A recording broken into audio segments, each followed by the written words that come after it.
With so many popular diets from paleo to vegan to keto, it can be difficult to find the right one for you. Each has their pros and cons, so it's important you know about the benefits and drawbacks of a new diet before starting it. In this video, I want to show you how you can figure out if the ketogenic diet is right for you. Even though the media and some fitness gurus might tell you that it's right for everyone, that's just not the case.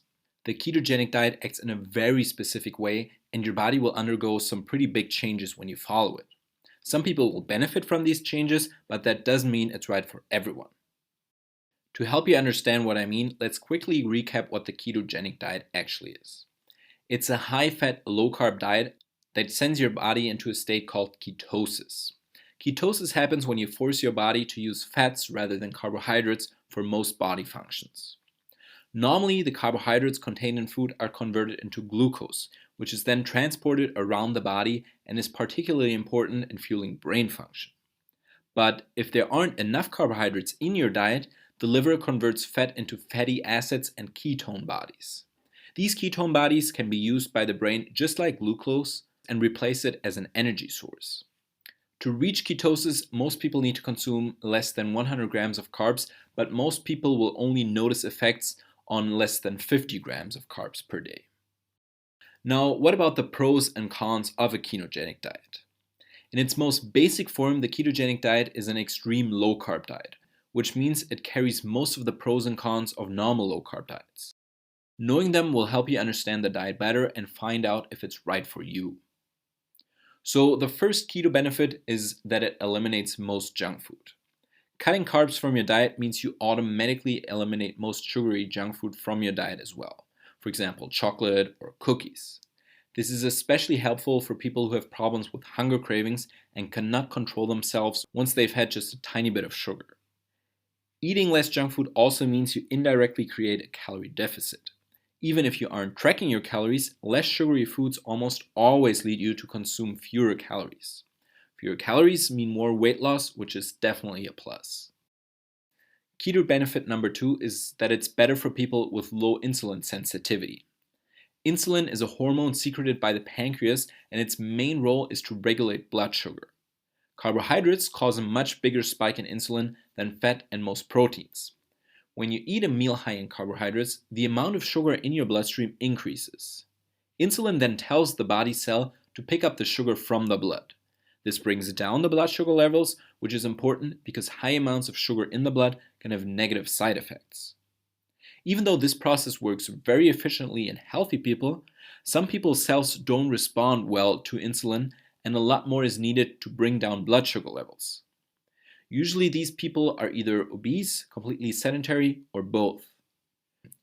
When such people consume fewer carbs and more fat, they avoid large spikes in blood sugar levels and therefore the negative side effects that come with it. Therefore, if you have low insulin sensitivity, a low-carb or ketogenic diet can be a good idea. The third keto benefit is that it can stabilize hunger. High-sugar fast food is digested fairly rapidly by the body because of its lack of fiber.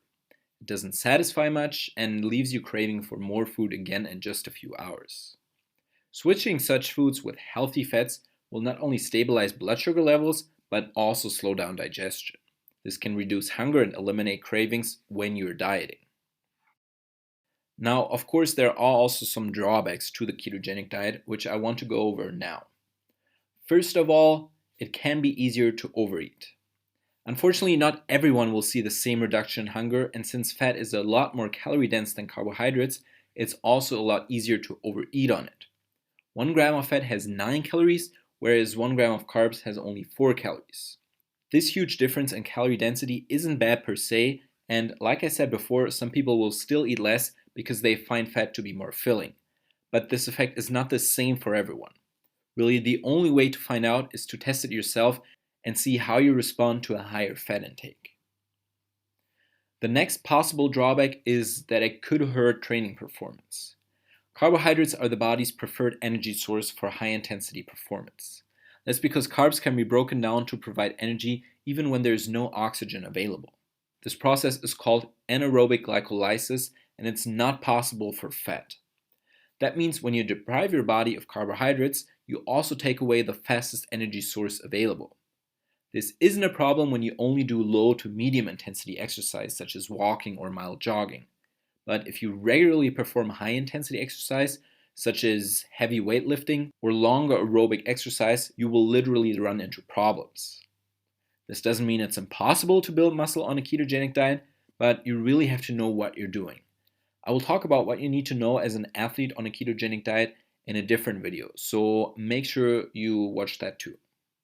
Okay, so with these pros and cons, is the ketogenic diet right for you?